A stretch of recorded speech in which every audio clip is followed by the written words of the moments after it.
出来たてほやほや新築。あなただけが知る 2LDK の新常識。10秒内見ペット賃貸女子。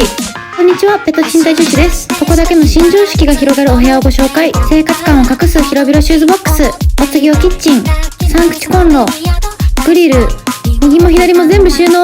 反対側はパントリーに使ってもいいかも。リビングは驚異の 11.1 畳。洋室にもしっかり収納あり。洋室は 5.1 畳もあるよ。子供部屋もちろんあるに決まってんじゃん。 5.5 畳あります。女性の夢ウォークインクローゼット。生活感をなくすのが肝。最後は水回り、裏収納あり、浴室乾燥機追い焚き機能付き。またね。